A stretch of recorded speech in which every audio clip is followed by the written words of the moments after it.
আসসালামু আলাইকুম গাইস। বাংলাদেশে সার্ভাইভ করতে গেলে 3টা টিপস আপনার মেনটেন করাটা খুবই জরুরি।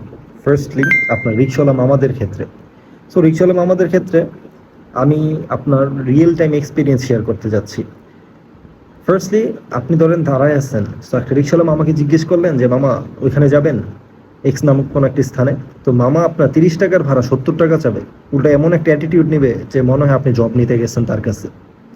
এটার বদলে যদি আপনি ইনস্টিড অফ দিস আপনি যদি এটা করেন যে দাঁড়ায় থাকেন, একটার উপর একটা অটোওয়ালা রিক্সাওয়ালা আপনার কাছে যে জিজ্ঞেস করবে যে মামা কই যাবেন, তখন আপনি মুড নিয়ে থাকবেন যে মানে কেউ একটা আসতেছে বা আপনার যাওয়ার ইচ্ছা নাই এমন একটা ভাব।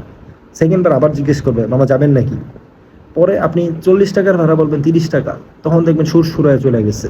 এটা সাইকোলজিক্যাল একটা tricks. I applied this on my real time experience. Second যেটা দিব এটা হচ্ছে আপনার এমন একটা ফ্রেন্ড সার্কেল। তো ওই ফ্রেন্ড সার্কেলের মধ্যে এমন একটা পার্সন আছে যে ভালোই টাকা থাকে, টিউশনে করে অথবা ফ্যামিলি থেকে নিয়ে, মানে টাকা আছে ওর, কিন্তু ও টাকাটা খরচ করবে না বন্ধুদের উপরে। তার ক্ষেত্রে আপনি ধরেন কোনো টঙে বসলেন বা রেস্টুরেন্টে গেলেন, whatever wherever you go with him, কখনো তারে বলবেন না যে মামা খাওয়া, মামা আজকে এটা খাওয়া, মামু এটা খাওয়া। তখন ওর মাথায় ট্রিগার হয় যে ও আজকে আমার থেকে কাটতে চাইতেছে, পকেট কাটতে চাইতেছে। তো ওই টাইমে আপনার ইনস্টিড অফ দিস আপনার করতে হবে কি, ওরে আপনি ওটা লজ্জা বোঝা মানে লজ্জা দিবেন কিভাবে। ওর একটা জায়গায় নিয়ে গেলেন, নিয়ে যাওয়ার মামা কি খাবি খা, মানে আই উইল পে দ্য বিল, মানে আপনার এভাবে শো অফটা করতে হবে। ও দেখবেন পরে কিছু না হইলেও আপনারে বলবে কি আচ্ছা চল মামা 50-50 দিই। এভাবেই আপনি ওর থেকে টাকাটা কাটতে পারবেন। না হলে আর উপায় নেই, যদি বলে দেন মামা খাওয়া, তাহলে ওর মাথায় ট্রিগার হয় যে আপনি ওর পকেট কাটবেন।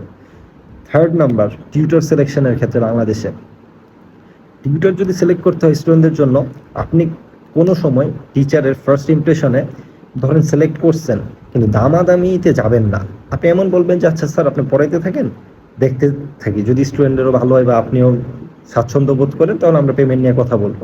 1 মান্থ স্টার্টিংয়ে আপনি ঘুমায়া খাওয়াবেন, যতদিন ক্লাস দিবে প্রতিদিন খাবার দিবেন। খাবারের কয় টাকা, আপনি তো বিকালে নাস্তা করেনি। ওর পরে 1 মান্থ পরে আপনি ধরেন চাইছিলেন ওরা 4,000 দিবেন, কিন্তু টিচারের ডিমান্ড 7,000।